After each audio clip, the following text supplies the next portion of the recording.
हरे कृष्णा। रविवासरी श्रीमद् भागवत कथा प्रभाव में आप सभी का स्वागत है। अभी हम लोगों ने एक दिन कर दिया एक्चुअली, क्योंकि शनिवार रविवार 2 दिन एंड पे भी बहुत लोगों का ये है कि वो लोग कैच नहीं कर पा रहे हैं, सुन नहीं पा रहे हैं। कलयुग में सभी लोगों का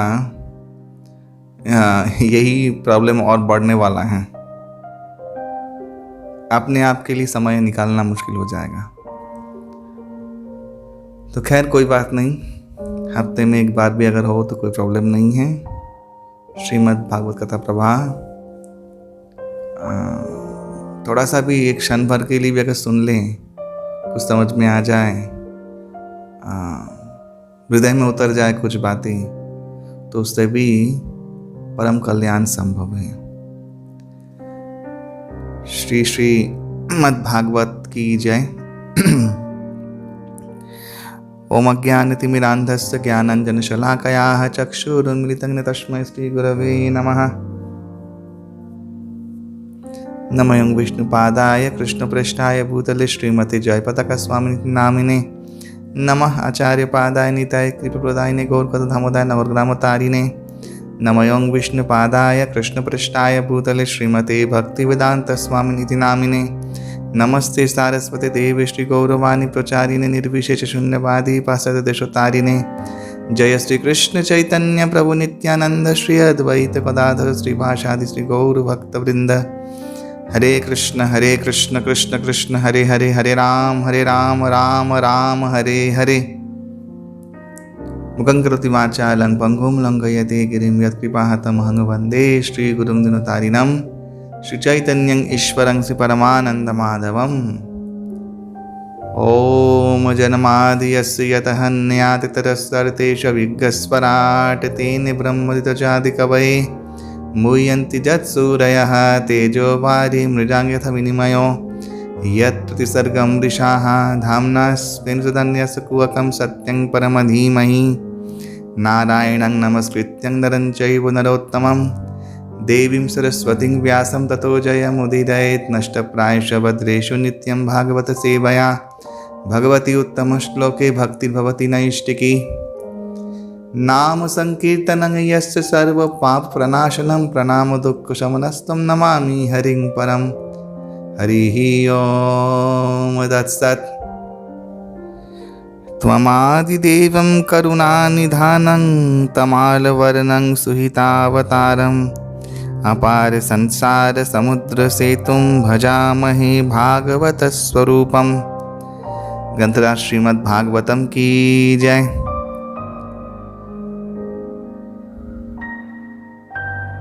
तो मेरे परमाराध्य गुरुदेव के पाद पंकज को स्मरण करते हुए तथा मेरे परमाराध्य परम गुरुदेव नित्यलप्रभुजंग विष्णुपाद परमहंस परिव्राजक आचार्य अष्टोत्तर शत श्री श्रीमद् अभय चरणारविंद भक्ति वेदांत स्वामी महाराज प्रभुपाद के चरणों में कोटि कोटि दंडवत प्रणाम ज्ञापन करते हुए तथा मेरे इष्ट विग्रहगणों के चरण प्रपत्ति करते हुए आज का सतह है हम लोग प्रारंभ करेंगे।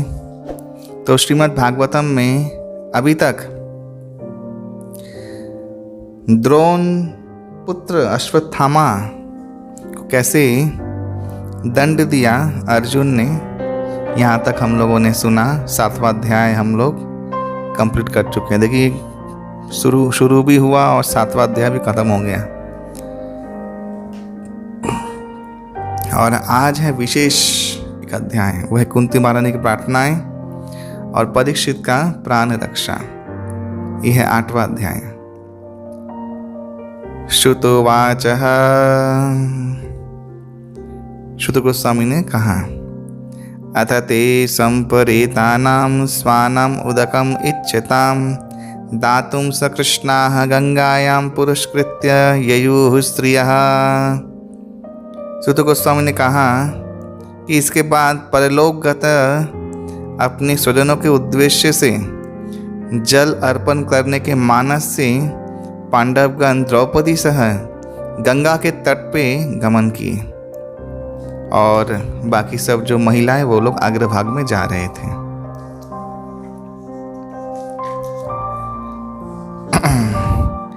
तेनिनियोदकं सर्वे विलप्य च वृषं पुनः आप्लुतः हरिपादाब्ज रजः पूत सरित जले।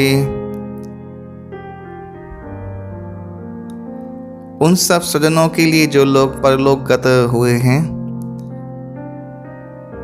उनके लिए विलाप करते हुए वे लोग गंगा जल अर्पण किए और गंगा में स्नान किए, क्योंकि वो जल परमेश्वर भगवान के श्रीपाद पद्म के रजकणा युक्त होने के कारण, मिश्रित होने के कारण पवित्रता की शक्ति उस जल को मिली है।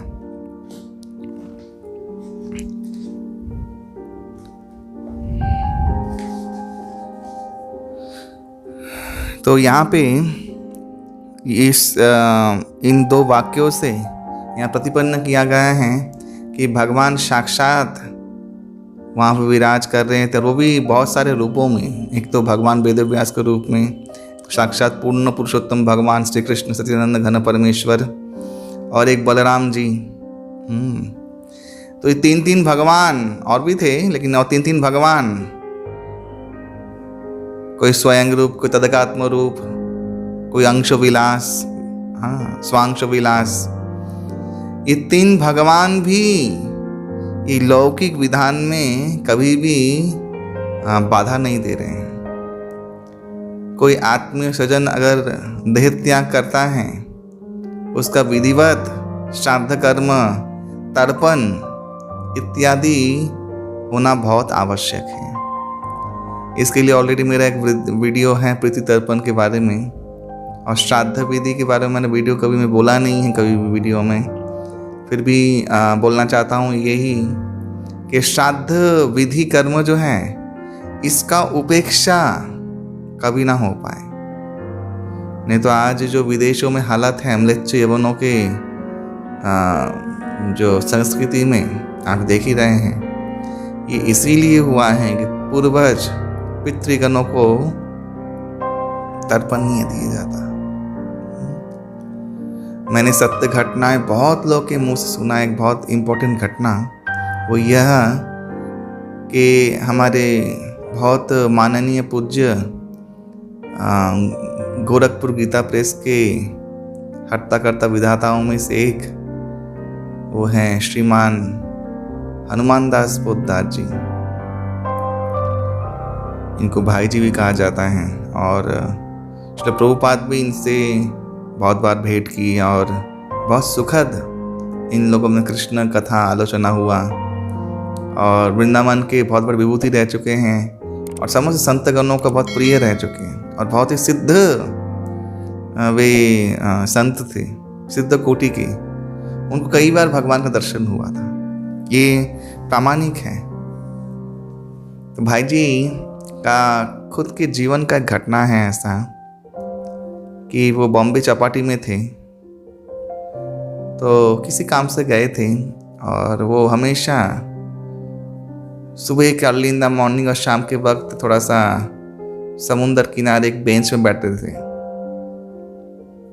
तो बहुत दिन से एक व्यक्ति उनके सामने आके खड़ा हो रहा है, बहुत दिन से वो देखते हैं, लेकिन कुछ बोल नहीं पा रहा है, और अद्भुत देखने में उस व्यक्ति को। और भाई जी जप करते थे महामंत्र का, हरे कृष्ण कृष्ण कृष्ण हरे हरे, हरे राम राम राम हरे हरे। एक दिन पूछा, तब कोई भी नहीं था, पूरा सन्नाटा अकेले। कौन हो भाई तुम यहाँ पे डेली खड़े रहते हो, क्या बात है? तब वो व्यक्ति बोला कि आप मुझे देख सक रहे हैं? बोले हाँ।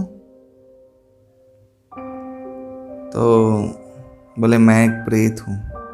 तो भाई जी तो सहम गए। मैं एक पारसी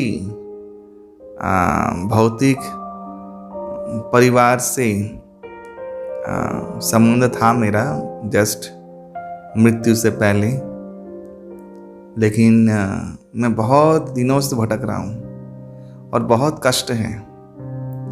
ये छपा भी था एक्चुअली भाई जी के साथ उस प्रेत का, सत्य घटना, एकदम सत्य घटना। मैं एक और घटना बोलूँगा तो उससे प्रमाणित हो जाएगा कि बहुत सत्य घटना है। तो भाई जी उससे बहुत सारे प्रश्न भी पूछे कि तुम पारसी में हो और तुम्हारे जो परिवार परिजन कहाँ हैं, क्या नाम है और क्यों तुम्हारी गति नहीं हुई। तो बोले कि देखो हम पारसी धर्म में जो है उसमें तो ये सब नहीं है, पितृतर्पण श्राद्ध इत्यादि नहीं है, इसलिए हम लोग की गति ऐसी होती है। फिर उन्होंने पूछा कि तुम जैसे और कितने हैं ऐसे प्रेत योनि में। तो उसने एक बहुत सुंदर उत्तर दिया था, वो सुन के मैं भी जब सुना तो मैं भी घबरा गया। और फिर प्रभुपाद की बातें कुछ याद आने लगी। प्रभुपाद हमेशा बोलते थे कि बहुत जीवात्माएं सभी जगह विचरण करती हैं। प्रभुपाद बोलते थे बहुत जगह, ये लोग सिद्धगण ये लोग देख सकते हैं एक्चुअली। हाँ, तो बोले आप जितने मनुष्य पृथ्वी लोक में इस समय है ना, इसके 3 गुना प्रेत लोग हैं। ये बात सत्य है, ये बात एकदम सत्य है। मैंने भी अपने जीवन में कुछ अनुभूति किया है, वो खैर वो तो मैं बोलने वाला नहीं हूँ, लेकिन मैंने भी ये अनुभूति किया है। तो भाई जी घबरा, 3 गुना? हाँ। बोले हाँ, इतने लोगों का उद्धार नहीं होता है। भाई जी को बोला कि देखिए, मरने के बाद और जन्म से पहले सब सनातन धर्म के हिसाब से ही उनका गतिविधि होता है। सनातन धर्म के अलावा और जो भी चीज चलता है वो धर्म नाम से कुछ भी नहीं है। ये वो प्रेत बोला, पारसी प्रेत बोला। फिर बहुत सारे वार्तालाप हुआ। फिर बोला कैसे उद्धार? बोले आप किसी को गया श्राद्ध करने के लिए बोली मेरे नाम से। बोला आप लोगों को तो गोत्र नहीं होता है। बोले हाँ गोत्र नहीं होता, लेकिन जिसका गोत्र नहीं है उसका एक गोत्र होता है, कश्यप गोत्र। तो आप कश्यप गोत्र संकल्प करवा के किसी सद ब्राह्मण को बोलिए मेरा गया श्राद्ध तर्पण इत्यादि करके उस ब्राह्मण को मेरे नाम से महाप्रसाद भोजन करवाइएगा, तो मेरा उद्धार हो जाएगा। तो भाई जी ने कहा कि मैं कर तो दूँ, लेकिन मैं समझूंगा कैसे आपको उद्धार होगा। बोले मैं अनुभूति करवाऊंगा। तो भाई जी ने पूरे 1 महीने तक ढूंढा किसको भेजें। एक साथ ब्राह्मण मिला राजस्थान का, उसको भेजा पैसा देके। तो भक्तों का अनुकंपा है, देखो वो प्रेत भाई जी का कुछ लगता नहीं है, ना शिष्य भी नहीं लगता है, लेकिन पर दुखे दुखी है। वैष्णव का स्वभाव है, अपना खर्चा देके पैसा देके उनको वहां भेजा। श्राद्ध इत्यादि विधि कर्म में तो पैसा तो लगता ही है भैया। गया श्राद्ध किया,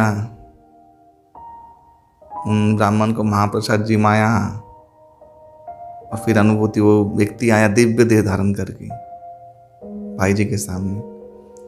बोले अनंत कोटि धन्यवाद आपका, आपके नाम जब आपके पास रहे कि मुझे बोलने का भी शक्ति मिला। एक्चुअली हम लोग बोल भी नहीं पाते, हम लोग ऐसे ही। और एक और चीज़ बोला था उसने, भाई जी ने बोला कि तुम्हारा क्या कष्ट है। बोले आप लोग नहीं समझ सकते हम लोग का क्या कष्ट है। इस पृथ्वी में टॉप का जो क्लास का कष्ट है वो प्रेतों के कष्ट के सामने एक बिंदु मात्र है, बस यही जान लीजिए। ऐसा कहा था। तो उस प्रेत ने फिर आपका बहुत बहुत धन्यवाद। अभी मेरा प्रेत योनि से मुक्ति हो रहा, अभी मेरा आगे का कुछ काम बनेगा। स्वर्ग नरक जो भी जाऊँ अभी आगे जाऊँगा इसके बाद। अनंत कोटि धन्यवाद।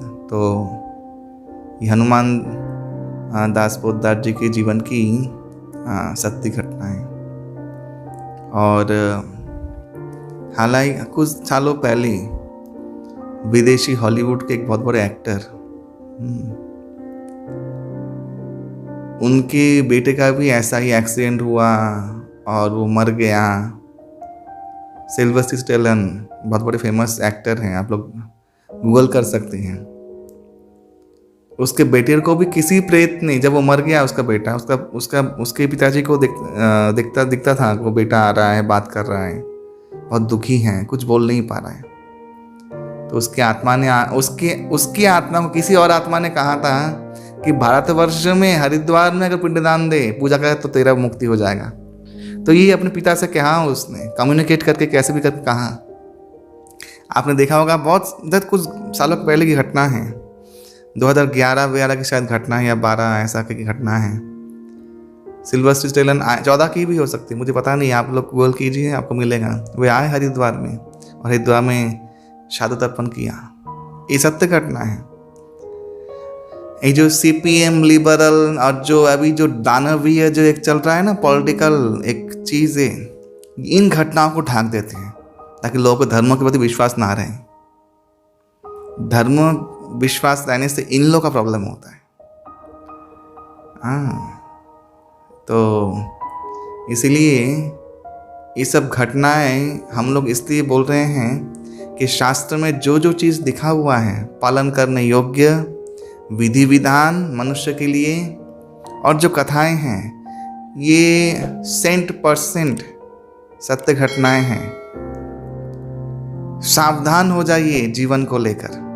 ये मनुष्य जीवन बहुत दुर्लभ, बहुत कठिनाइयों से मिला है। जो लोग भी ये सुन रहे हैं सावधान हो जाएं और अपने आत्म कल्याण के लिए श्री हरिपाद पद्म का आश्रय लीजिए।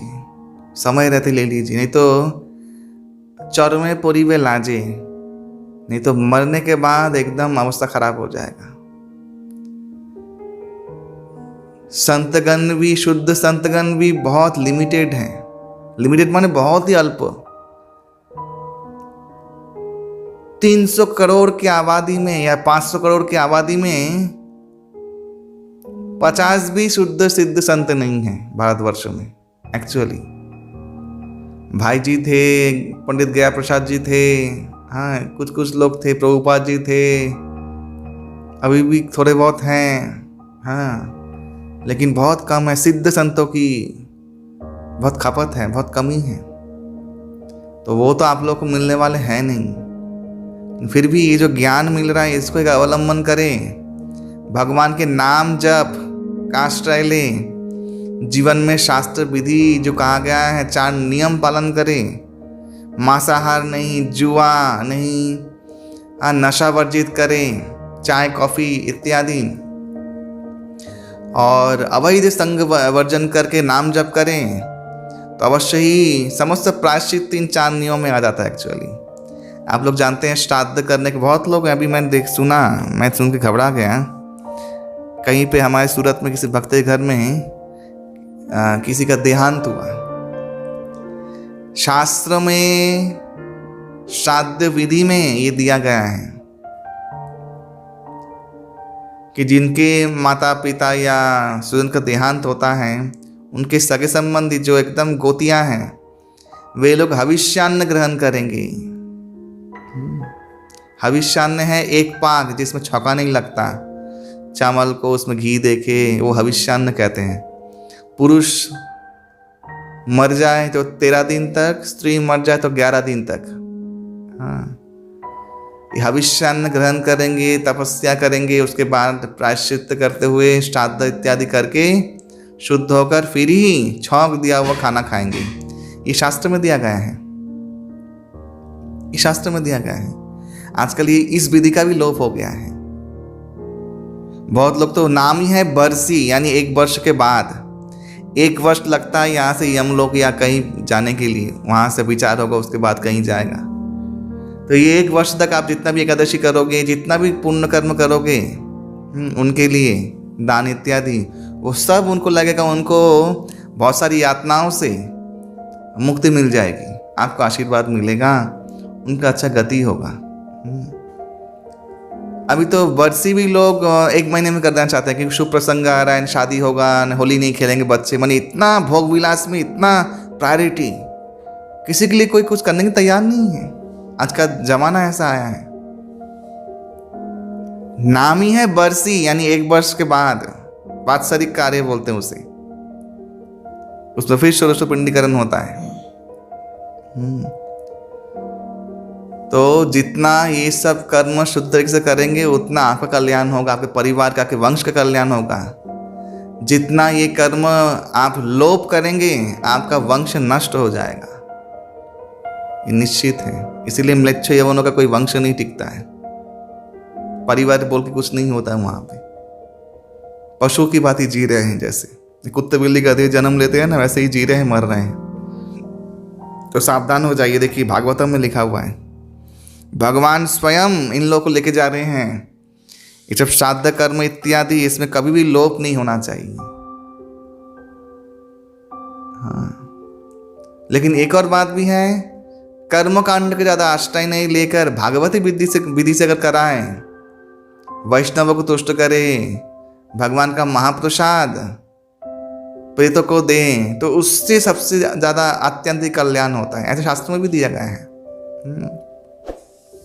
इसीलिए गोपाल भट्ट गोस्वामी ने सातक्रिया दर्पण दिया है, उसके अनुसार अगर आप लोग श्राद्ध करवाएं वैष्णव विधि के अनुसार, तो उस आत्मा का परम परम परम कल्याण होता है।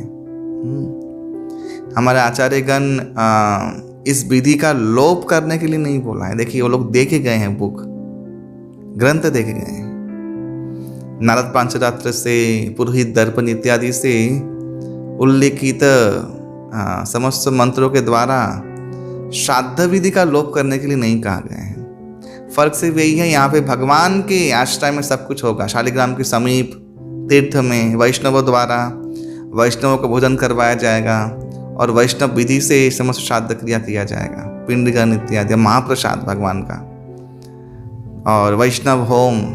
हाँ, तो इत्यादि अगर करते हैं तो उस आत्मा का तो उद्धार ही होना निश्चित हो जाता है। तो ऐसे करके श्राद्ध विधि जो है वो हम लोगों को बहुत विधिवत पालन करना है। महालया में तर्पण देना, पितृपक्ष में कुछ ना कुछ ऐसा करना, जैसे रास पंचाध्यायी पारायण, भगवत गीता पारायण पूरा श्लोकों के साथ, गजेंद्र मोक्षम पारायण, फिर गोपी गीत तो रास पंचाध्याय में आ गया। तो ऐसे ही सब पारायण करते रहना चाहिए उनके उद्देश्य से। जितने भी एकादशी आता है उस एकादशी को कर उनका फल अर्पण कीजिए, आपको आशीर्वाद मिलेगा। आप तर्पण इत्यादि करोगे तो आपके लिए कोई करेगा, यही नियम है, इसलिए करना चाहिए। आप किसी के लिए कुछ नहीं करोगे, आपके लिए भी कुछ नहीं, कोई नहीं करेगा, आप फिर लटक जाओगे। यही है कर्मों का सीधा साधा लॉ। आप किसी के लिए करोगे निस्वार्थ भाव से, आपके लिए भी कोई करेगा, भगवान अरेंज कर देंगे। ये भगवान के भक्त लोग विश्वास रखें। हाँ, इसलिए भगवान के जो दीक्षित भक्त हैं, हरिनाम दीक्षा लिया जिन्होंने वैष्णव संप्रदायों से, उनका तो क्या कहना। उनका तो यद्यपि जन्म मृत्यु जो हो, अगर मृत्यु हुआ, अगर इस जन्म में सिद्ध नहीं हुए तो भी फायदा है, क्योंकि उनको यमदूतों का दर्शन करना नहीं पड़ेगा, डायरेक्ट शुचिनांग श्रीमतांगे हे। गीता कहता है कि शुचिनाम श्रीमतांग्रह योग भ्रष्टा विजायते। योग भ्रष्ट जो व्यक्ति है, जो सिद्ध नहीं हुआ है, वो शुचिनाम श्रीमतांगे, या तो पवित्र ब्राह्मण कुल वैष्णव कुल में जन्म ग्रहण करेगा, या तो बहुत पवित्र धनी कुल में जन्म ग्रहण करेगा, और फिर आगे का जो जर्नी फिर कंटिन्यू करेगा। तो फायदा ही फायदा है। हाँ, लेकिन जो दीक्षा नहीं लिया, और दीक्षा लेने का एक फल ये कि प्रायश्चित्त का बाप वो लोग करते हैं, वो है चांद नियम। इसलिए गोपाल भट्ट गोस्वामी ने सातक्रिया दर्पण में लिखा है कि देखो, भक्तों को तो भविष्यान्न खाने की जरूरत नहीं है। हाँ, वो लोग भगवान का पूजा नहीं कर सकते उन दिनों में, अशौच के दिनों में, या भगवान को भोग अर्पण नहीं कर सकते, लेकिन कोई अगर और करके दे, प्रसाद भोग दे, उनको महाप्रसाद अर्पण, भोग अर्पण करके महाप्रसाद दे, तो वो लोग सब कुछ खा सकते हैं। क्यों खा सकते हैं? उनको विधान क्यों दिया है? क्योंकि 4 नियम पालन कर रहे हैं। ऑलरेडी प्याज लहसुन मांसाहार सब छोड़ दिया है, चाय कॉफ़ी इत्यादि छोड़ दिया है। हाँ, अवैध स्त्री संग, अवैध संग छोड़ दिया है, जुआ नशा वर्जित होकर चल रहे हैं।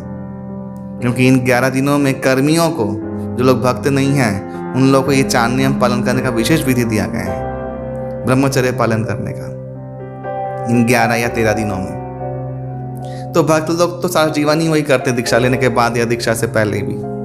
तो उनको इतना प्रायश्चित की जरूरत नहीं, क्योंकि प्रायश्चित का पिता वो लोग पालन कर रहे हैं। तो इसीलिए दीक्षित होने से इतना लाभ है, सोचिए। तो इसलिए आप लोग भी सावधान हो जाएं, खुद सीखे सही कर्म क्या है शास्त्र के अनुसार। मनगंध हमारे में तो ऐसा होता है, तुम्हारे में तो होता है, तो बहुत कुछ होता है। तुम्हारे में क्या होता है वो तो भगवान देखने वाला नहीं है, कि तुम्हारे में होता है। भगवान में क्या होता है वो देखना है, जो वेद व्यास जी ने और आचार्यों ने जो सिद्धांत दिया है वो देखना है। यही हमारे सनातन धर्म का विडंबना है। जैसे कुछ सीखा शास्त्र सीख के नहीं, शास्त्र नहीं, आप खुद माने बहुत पंडित हैं, सब कुछ जानते हैं, सर्वज्ञाता। हाँ, शास्त्र का एक अक्षर का ज्ञान नहीं है, कभी खोल के देखा नहीं है, कहाँ पे है वो भी नहीं जानते हैं। तो इसलिए साधु शास्त्र से, साधु के पास सुनना चाहिए, और जब कर्मकांडी पोंगे ब्राह्मणों से भी नहीं सुनना चाहिए। हाँ, ये सब दीजे बंधु, मांस मदिरा खाने वाले, पान चबाते हुए ब्राह्मण परित्याग करना चाहिए। जले हुए लोह जैसे शास्त्र में दिया है, ऐसे इनको परित्याग करना चाहिए। जैसे लोह दंड जला हुआ हाथ में दे दे कैसे लगेगा तो आपको, लाल रंग का, आपका हाथ जल जाएगा। ठीक है, ऐसे ये लोग जले हुए लोहे के दंड जैसे हैं। हाँ, क्योंकि इनके विधि विधान तो सिद्ध होने वाले हैं नहीं, खुद में ही आचरण नहीं है। इनसे देवताओं कैसे प्रसन्न होंगे, पितृ लोग कैसे प्रसन्न होंगे। हाँ, तो ऐसे कर्मकांड अभिमानी द्विजबंधु ब्राह्मणों से कभी भी ये सब कृत्य करवाना नहीं चाहिए। शुद्ध वैष्णव ब्राह्मण हो कहीं पे, जो विधि जानता हो, उससे ही ये करवाएं तो आपका अत्यंत की लाभ होगा। बहुत लोग को मिला है, ये बात सिद्ध है, और आपको अनुभूति भी होगी, आपका मन प्रसन्न होगा। और वो ब्राह्मण भी कैसा होना चाहिए, निर्लोभी, इस शास्त्र में दिया गया है। हाँ, निर्लोभी, लोभी नहीं हो, पहले ही डिमांड लिस्ट ना दे दें, इतना पैसा लगेगा। जो ब्राह्मण याचना करके, दक्षिणा याचना करके कर्म करता है, उसका वहीं पे सब कुछ जीरो हो जाता है। ब्राह्मण यानी जो एक पैसा भी, 1 रुपया भी दान दे, और दान की याचना नहीं कर, दान तो उसको देना है, लेकिन वो याचना नहीं कर सकता कि मुझे इतना दो, मुझे उतना दो, ये नहीं चाहता। हाँ, कुछ विधि कर्म करने के लिए ये ब्राह्मणों का विधान है। ये मैं नहीं कह रहा, ब्रह्मवैवर्त पुराण में ब्राह्मणों के बारे में लिखा हुआ है। मैं चाहता हूँ एक दिन वो पूरा पढ़ के आप लोगों को सुनाऊँ, वो क्लास सुनाऊँ। तो ऐसे ब्राह्मण जो अगर ये कर्म करेंगे तो ही वो, इसलिए तो देखिए भाई जो कितना देर लग गया खोजने, ब्राह्मण खोजने में, सत ब्राह्मण खोजने में, फिर उसको भेजा, एक ही मिला, वो उसको भेजा। अभी एक मिलना भी मुश्किल है, इतने ब्राह्मण खानदान हैं, एक व्रती ब्राह्मण मिलना मुश्किल है अभी, जो सब नियम पालन करता हो। तो इसीलिए भाई शास्त्रों का बात सुनिए, वैष्णवों का बात सुनिए, और सावधान हो जाइए, आँख कान खोल दीजिए। और ये तो बहुत माने सरल एक मीमांसा है। नौसिखी डॉक्टर के पास, जो पढ़ा लिखा नहीं है, जो कोटा से आया है पास करके, कोटा से, अभी आजकल तो कोटाओं का मत बोलबाला है, तो कोटा से पास करके आया है, पढ़ाई नहीं है, कुछ जानता नहीं है, उसके पास आप ओपन हार्ट सर्जरी करवाएंगे? मेरा प्रश्न है। पैसा देके भी कोई रिस्क लेगा? नहीं ना। ठीक ऐसे ही ये सब कर्मकांडी जो द्विजबंधु ब्राह्मण है, आचार आचरण नहीं है, नियम पालन नहीं करते हैं, ये सब ब्राह्मणों से यही चीज होगा। वो प्रेत तो लटक जाएगा, आपको अभिशाप देगा, कुछ सिद्ध नहीं होगा। तो इसलिए जो मुझे बोलना था मैंने बोल दिया, अभी आप लोग विचार करें। तत्रासीनं गुरुपतिं धृतराष्ट्रं सहानुजं गांधारीं पुत्र शोकार्तनं पृथां कृष्णां च माधवः। वहाँ कौरव के नृपति महाराज युधिष्ठिर, उनके अनुज भातृवर्ग तथा धृतराष्ट्र, गांधारी, कुंती, द्रौपदी सह शोकाभिभूत होकर बैठे हुए थे। भगवान कृष्ण भी वहाँ पे थे, यहाँ पे लिखा हुआ है। शांत्याम आसमुनि हतबंधून् शुचार्पितां भूतेषु कालस्य गतिं दर्शयन् न प्रतिक्रियाम। सर्वशक्तिमान के दुर्वार विधि नियम और जीव के ऊपर उनकी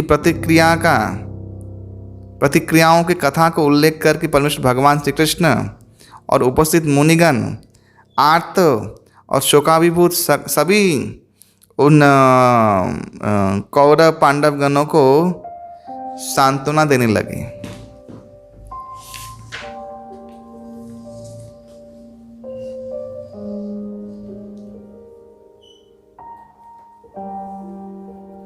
साधयित्वा अजातशत्रो स्वं राज्यं कितवै ऋतं घातयित्वा सतः राज्ञः कच स्पर्श खता आयुषः। धूर्त दुर्योधन और उनके दलबल अजात शत्रु महाराज युधिष्ठिर के राज्य कपटतापूर्वक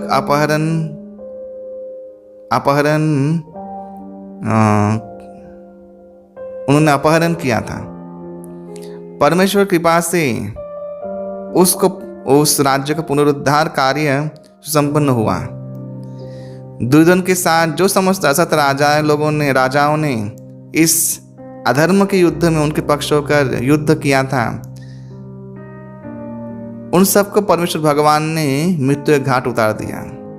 रानी द्रौपदी केशाकर्षण करने के फलस्वरूप जिनका आयु क्षय हुआ था उनका मृत्यु हुआ है।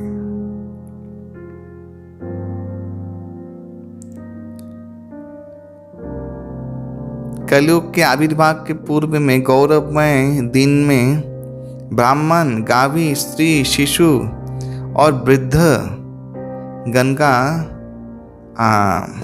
रक्षा होता था। ये 5 चीज बहुत इंपॉर्टेंट हैं। एक ऐतिह्यशाली शांतिपूर्ण समाज का ये 5 लक्षण हैं। क्या क्या है?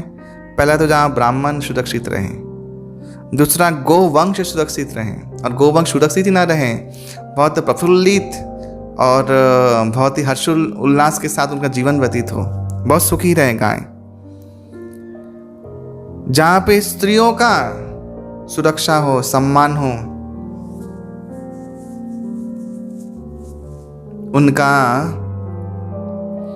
उनका मान रक्षा हो। जहाँ पे शिशु बच्चे लोगों का आध्यात्मिक, शारीरिक, मानसिक समस्त रूप से पोषण हो, और जहाँ वृद्धगण सुरक्षित हैं। यानी ये जो ब्राह्मण, गावी, स्त्री, शिशु, वृद्धगण सुरक्षित तब रहेंगे जब लोग धर्म शिक्षा ग्रहण करते हुए धर्म पालन करेंगे। नहीं तो आजकल तो माता पिता बुढ़े होने फालतू हो जाते हैं, फेंक देते हैं बाहर। संस्कार नहीं, वो शिक्षा नहीं। बच्चे लोग मोबाइल में वो कांड करते हुए पाए जाते हैं जो कि हम लोग कभी सोच भी नहीं सकते। माता पिताओं का शिक्षा नहीं, वो लोग नहीं जानते बच्चे को कैसे पोषित करना है, कैसे संस्कार देना है, कैसे सब कुछ करना है, क्योंकि खुद को संस्कार नहीं मिला है ना, देंगे क्या। और गौ रक्षा के बारे में तो सब जानते ही हैं। और स्त्रियों की रक्षा तो सिर्फ एक नाटक हो चुका है। और स्त्री महिला मुक्ति सबसे फालतू बातें हैं। हाँ, और ये जो अभी शुरू हुआ है ना कि सबसे आगे होंगे नारी, ये सब प्रोपेगेंडा सिर्फ नारियों को शोषण करने के लिए हुआ है, लिबरल्स और सीपीएम द्वारा। अगर जितने नारी बाहर निकलेंगे उतना लोग शोषण कर पाएंगे। तो इसलिए ये 5 चीज जो वर्णन किया भागवतम में, अगर ये हम लोग देखें तो समाज, वो समाज सबसे उन्नत है जहाँ पे ये 5 व्यवस्था बहुत स्ट्रांग और बहुत स्ट्रिक्ट है। जहाँ पे इसकी शिक्षा का प्रवाह चल रहा हो, लोग शिक्षित भी हो रहे हैं, इसे बोलते हैं कम्युनिटी। और जहाँ पे एक दूसरे के प्रति सब लोगों को सद्भावना हो, एक्चुअली ये राम राज्य की बातें हैं। कलयुग में तो शायद ही संभव है। प्रभुपाद ने चेष्टा किया है, हम लोग भी चेष्टा कर रहे हैं कि ऐसा कम्युनिटी से बोलते हैं कॉन्ग्रीगेशन कम्युनिटी, सफल भी हुए हैं इस्कॉन कई कई जगह पे डिवोटी लोग ऐसे रह रहे हैं। फिर भी उतने भक्त लोग की संख्या कितनी, इतनी सी, सब लोग गांव के लोग, सब लोग जो कृषि प्रधान, ये देश ही कृषि प्रधान देश है, इधर सब लोग ये शिक्षा में शिक्षित हो जाए तो यहीं पर ही राम राज्य अभी भी स्थापना हो जाए।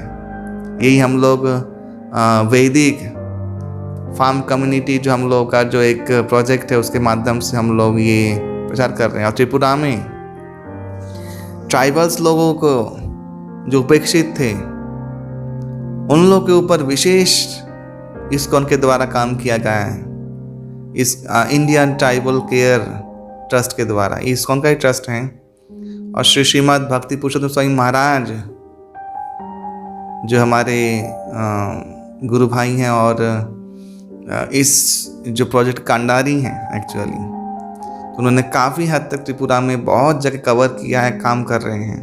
और हम लोगों को बहुत आशा है, हम लोग को रिजल्ट भी मिल रहा है सामने देखने को। और हम लोग को बहुत आशाएं हैं कि शायद हम लोग का छोटा छोटा प्रयास वो भगवान पुष्ट करें और उसको सिद्ध करें। तो ऐसे ही थोड़े थोड़े व्यक्ति लोग जुड़ते जुड़ते सुंदर समाज का निर्माण हो सकता है। लेकिन शिक्षा बहुत ज़रूरी है, शास्त्र पढ़ना बहुत ज़रूरी है, सुनना बहुत ज़रूरी है इसके लिए। हाँ, जाजयित्वाश्वमेधै त्वं त्रिभिः उत्तमकल्पकै तत् यशः पावनं दिक्षु शतमन्योः इव अतनोत। परमेश्वर भगवान श्री कृष्ण महाराज युधिष्ठिर तत्वावधान में 3 सुसंपन्न अश्वमेध यज्ञ के अनुष्ठान का उद्योग कर चुके थे। और इतिमध्य उनके माध्यम से शतयज्ञ अनुष्ठानकारी इंद्र के जैसे युधिष्ठिर महाराज का धर्म ख्याति सब जगह महिमा मंडित करने का प्रयास कर रहे थे। आमंत्र पांडुपुत्रान च शैनेय उद्धव संयुताः द्वैपायनो आदि विप्रैः पूजितैः प्रतिपूजिताः। परमेश्वर भगवान श्री कृष्ण जब प्रस्थान के लिए प्रस्तुत हुए, श्रील व्यासदेव प्रमुख ब्राह्मणगण कृतिक पूजित होकर वे सात्वकी और उद्धव सह पांडव को आमंत्रण किए और उनके द्वारा पूजित होकर भगवान भी उन लोगों को पूजा की। ये कितना सुंदर दिया है, देखिए भगवान खुद, हाँ, ये धर्म पालन करते हैं। वेद व्यास इत्यादि ऋषि लोग भगवान का पूजा की, पांडव लोग पूजा, भगवान भी उनको पूजा की। पूजा इनता है, उनको माला पहनाया, चंदन दिया, अभ्यर्थना आमंत्रण दिया। ये है शास्त्रीय सुसंस्कृत व्यवहार। हाँ, आजकल तो हाय हाय हाय हाय नहीं होता है, हम लोग विलाप करते हैं। कोई मर जाए तो हाय व्हाट्सअप गाइस। हाँ, तो ये जो चीज़ है ये कितना असभ्य है। हाँ, मैं देखता हूँ कितना असभ्य बच्चे लोग सीख गए हैं। सब लोग आज हरे कृष्णा प्रणाम राम नाम नहीं कहते हैं, हाय। हाँ, साधु को मुझे भी कह देते हाय। अच्छा हाय हाय, तू जाए, अभी तू जाए, ऊपर जाए, तेरा हो गया है। हम लोग को भी हाय कह देते हैं लोग। तो संस्कार, असभ्यता, ये बच्चे लोग का दोष नहीं है, उनके माता पिता को पकड़ के मारना चाहिए एक्चुअली। स्कूल बच्चों का आजकल काम उनके माता पिता को ज़्यादा होना चाहिए। सब माने अलहड़ गंवारपन चल रहा है। मंदिर में आते हैं, मोबाइल देखते हैं बच्चे, माता पिता कुछ नहीं कहते उन लोगों को, वो लोग भी निश्चिंत हैं। हाँ, वो लोग भी माने एक्चुअली चाहते नहीं है कि उसके साथ डील करना है। वो अच्छा बिजी है किसी में, माने अपना पल्लू झाड़ना चाहते हैं। क्योंकि बच्चे लोग तो इज्जत करते नहीं है, क्योंकि खुद इज्जत करने लायक नहीं है खुद ही। कुछ जानते नहीं है, कुछ ग्रेविटी नहीं है। बच्चे लोग इंग्लिश मीडियम में जा रहे हैं पढ़ने के लिए, तो इंग्लिश थोड़ा इंग्लिश बोलते हैं। ये लोग ये समझ भूल गए हैं कि इंग्लिश कोई क्वालिफिकेशन नहीं है। इंग्लिश एक भाषा है, कोई क्वालिफिकेशन नहीं है। बहुत सा जापानीज है, चाइनीज है, लोग इंग्लिश को एकदम बोलते ही नहीं है। हाँ, उनका भाषा प्रधान है। लेकिन भारतवर्ष के लोगों को तो उनको तो भगवान ही रक्षा करे। सबसे पाखंडी, सबसे घमंडी और सबसे थर्ड क्लास लोग भारतवर्ष में पाए जाते हैं।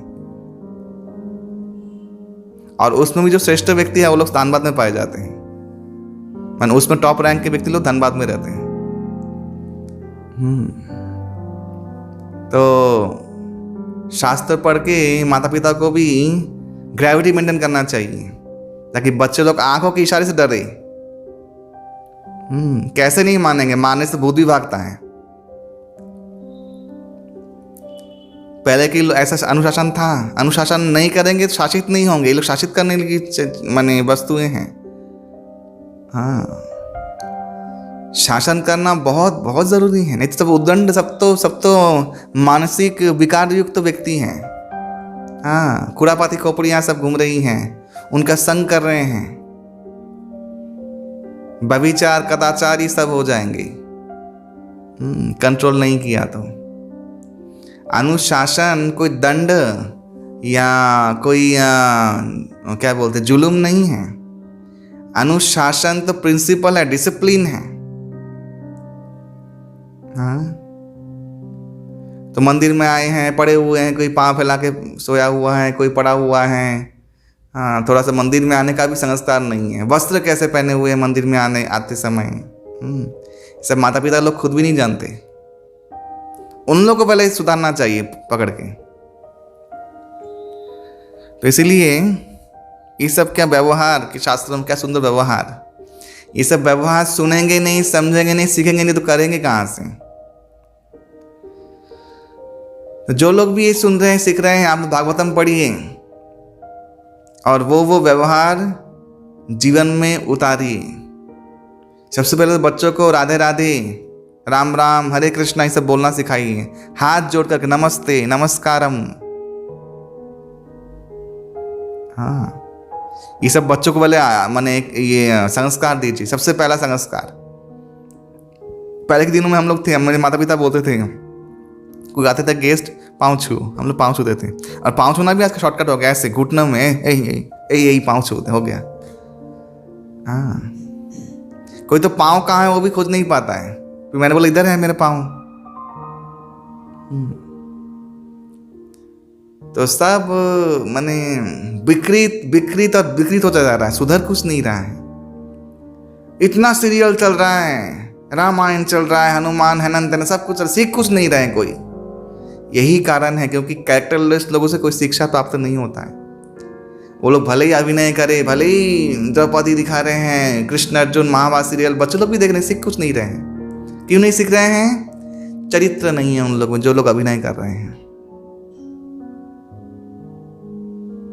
इसलिए शास्त्र साधु से सुनना चाहिए, जो चरित्रवान हैं, जो लोग इसका पालन कर रहे हैं। उससे संस्कार बहता है, उनकी शक्तियों से, उनके ऑरा से।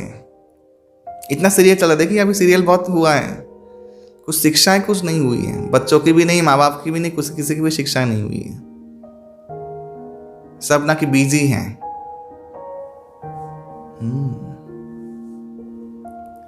तो इसीलिए ये सब व्यवहार शास्त्र जो पढ़ रहे हैं, ये सब व्यवहार सीखिए। ये व्यवहार सीखने को ही, जो ये व्यवहार सीखता है उसे मनुष्य कहते हैं, ना कि वो पशु होता है, वो जानवर होता है। बंगाली में कहावत है, जिने जिने जानवर, जान के जानवर बन गए।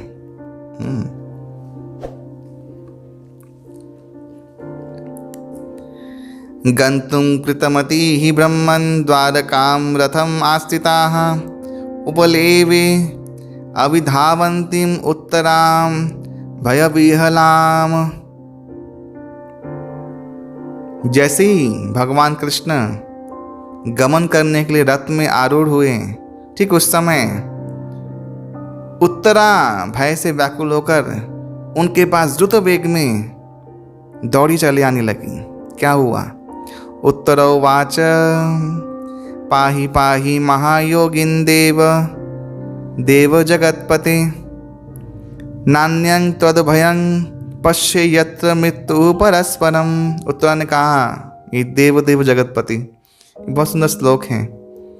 हे देवताओं के देवता, हे जगदीश्वर, हे महायोगी। देखिए महायोगी कहा भगवान को, यहाँ पे दिया है महायोगिन।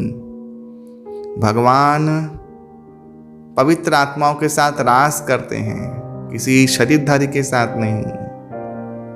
वे सब आत्माएं भगवान की हैं। आप जो आत्माओं को शरीर को भोग करते हो वो आपका नहीं, आपसे उत्पन्न नहीं हुआ है, इसलिए आपका भोग का अधिकार नहीं है। सब आत्माएं भगवान से उत्पन्न हुई, इस भगवान को तो वो प्रिय हैं। भगवान ही उनको आस्वादन कर सकते हैं और कोई नहीं। महायोगिन, भगवान कृष्ण को महायोगी करने का तात्पर्य क्या है? योगी का दो सबसे बड़ा गुण होता है। क्या? आत्मा राम भवति, हमेशा आत्मा राम, आप्त तृप्त, आप्त काम बोलते हैं। उनको बाहर किसी भी व्यवहारिक या वैवाहिक दृष्टिकोण से या अपने शारीरिक कुछ भी प्रयोजन या कुछ भी चीज़ों से बाहर के किसी भी वस्तु का कोई प्रयोजन नहीं, किसी व्यक्ति का कोई प्रयोजन नहीं। इसे बोलते हैं आप्त काम। किसी के प्रति निर्भरशील नहीं है। और आत्माराम का एक और अर्थ है कि हमेशा आनंद में निमग्न रहते हैं, सदानंदमय, चीजानंदमय। उनको बाहर से आनंद मिले ये जो डीलिंग्स है वो नष्ट हो चुका है, अभी अंदर ही सब कुछ है। तो भगवान का ऑलवेज हमेशा आत्माराम स्थिति रहता है। भगवान को तो किसी की चीज़ से कोई प्रयोजन नहीं। भगवान जो भी करे कृपा पूर्वक कर रहे हैं, हम लोग को उद्धार करने के लिए। तत्श्रुत्वा तत्पर भवेद, जश्रुत्वा तत्पर भवेद, भागवतम में कहा गया है ना, राजपंच अध्याय में। भगवान की लीला को सुनने मात्र से तत्पर होता, उनका भाव हृदय में आता है। इस भगवान लीला करने कृपा करके उनका चरित्र गुणगान करने के लिए हम लोग के ऊपर कृपा कर रहे हैं कि हम लोग चरित्र गुणगान करें। और गुणगान करने से बदमाश लोगों का गुणगान करने से उनके बदमाशी गुण हमारे में आ जाता है। ठीक है, ऐसे भगवान गुणगान करने से भगवान का दिव्य गुण हमारे में आ जाता है। और कृपा ही है भगवान का, तो कृपा कर रहे हैं। और एक और उनका गुण है, माने महायोगी, इसलिए कहा कि महायोगी, उनको बाह्यिक किसी भी चीज़ की ज़रूरत नहीं, किसी को भी ज़रूरत नहीं। सत्संकल्प है, उनको संकल्प ले सब कुछ प्रकट हो जाता है, शक्तियाँ सब कुछ कर देती हैं। उनको किसी को डिपेंड, वो किसी को सर्वस्वर है वो। हाँ, लास्ट और अंतिम अथॉरिटी है वो, उनको ज़रूरत नहीं है। और आप तो काम संतुष्ट, सदा संतुष्ट। इसलिए योगीगण को भी योग गुण प्राप्त होता है, परमात्मा को ध्यान करते करते। और एक और परम गुण है जो उनका, वो है निर्विकार निर्विकल्प, परम वैरागी। भगवान कभी मोहपाश बंधन में बंध नहीं सकते, किसी भी कारण से नहीं। लेकिन प्रेम बंधन और मोहपाश बंधन दो एक चीज नहीं है। भगवान प्रेम से बन जाते हैं। इसका अर्थ ये नहीं हुआ कि भगवान अपने भक्तों से, जीवात्माओं से मोह करते हैं ना। प्रेम बंधन और मोह बंधन में फर्क है। प्रेम बंधन आनंद वर्धनकारी है, आत्यंतिक दुख निवृत्तकारी है। प्रेम बंधन उस जीवात्माओं का परम कल्याणकारी है।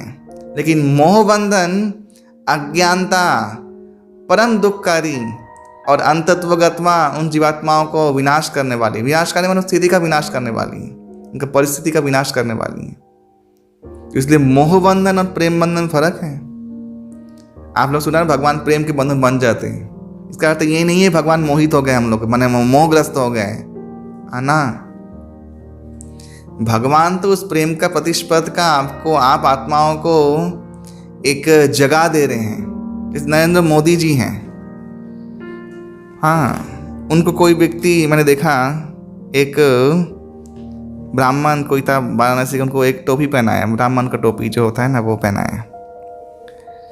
उन्होंने पहना वो चीज, वो उस ब्राह्मण को अनुग्रहित किया। उनको सम्मान दिया।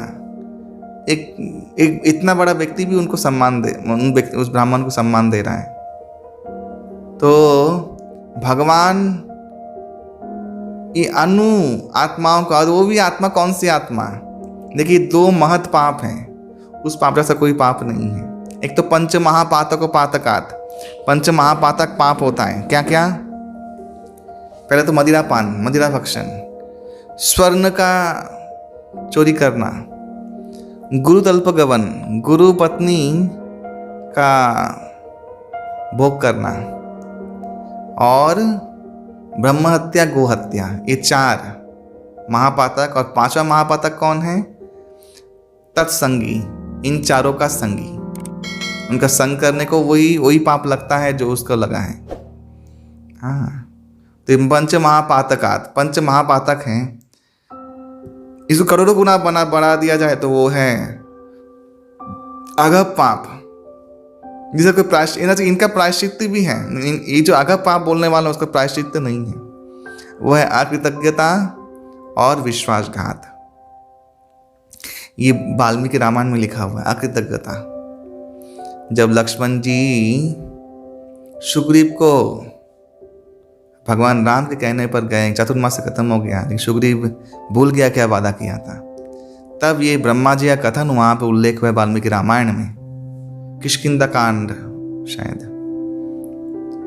तो वहां पे इसका वर्णन है कि सबसे बड़ा महा अघप पाप अकृतज्ञता। किसी ने मेरे लिए कुछ किया है, किसी व्यक्ति ने कोई कष्ट स्वीकार किया है, सैक्रिफाइस दिया, हम लोग भूल जाते हैं, ऊपर से उनका अनिष्ट करने की कोशिश करते हैं।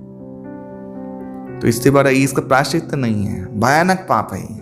और विश्वासघात करना, किसी ने विश्वास किया, उसका विश्वासघात करना महापाप होता है। इस महापाप का प्रायश्चित नहीं है। अब प्रायश्चित है भी, यही प्रायश्चित है कि जिसके साथ आपने किया है उसको संतुष्ट करके वो पूरा भाव जो है पूरे हृदय से निकाल के उसको शरणागत होकर क्षमा याचना करना। अगर वो क्षमा कर दे तो आपका क्षमा है, नहीं तो ऐसे विधि विधान के द्वारा कोई प्रायश्चित नहीं है, इस शास्त्र में नहीं दिया गया। तो हम लोग तो वही जीव हैं। देखिए, भगवान ये 2 गुण हम लोगों में है, तब भी हम लोग को शरणागति दे रहे हैं। ये भगवान है, इसलिए भगवान करुणा सागर, करुणा माने अहेतु की, कोई कारण नहीं है। इसलिए गौरहरि के रूप में जब भगवान आए कृष्णचंद्र, तब वो करुणा निधान, ऐसा अवतार कहीं पर भी नहीं है। हाँ, ऐसा अवतार किसी काल में भगवान ने धारण नहीं किया था। इसलिए गौर निताय के रूप में जब भगवान आए तब परम करुणा कर। अभी आने ही वाले उनका शुभ जन्मदिन आविर्भाव तिथि, तो गौरांग महाप्रभु के रूप में न्यासी शिरोमणि भगवान वही गोलोक विहारी, नित्य गोलोक विहारी कृष्णचंद्र गौरचंद्र हुए। तो परम करुणा, कितने जीवों को अपने चरणों शरणागति दिया।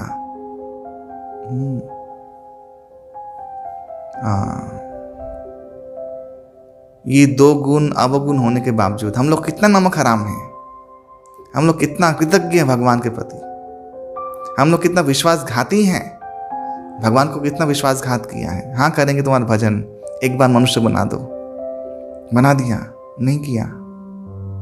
ऊपर से भगवान विरोधी हो गए, सीपीएम बन गए। हाँ,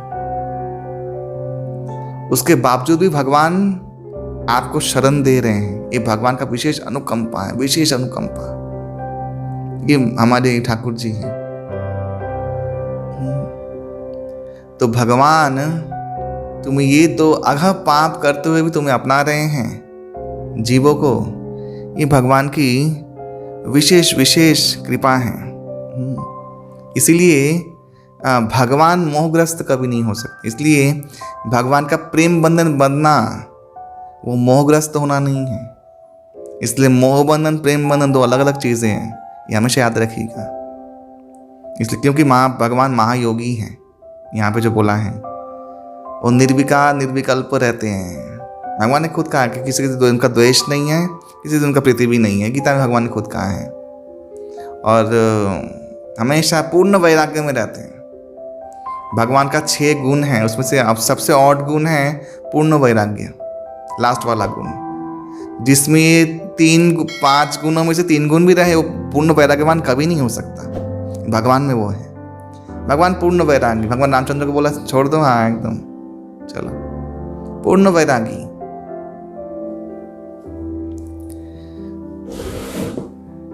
तो उत्तरा ने ऐसा भगवान का शरण लिया।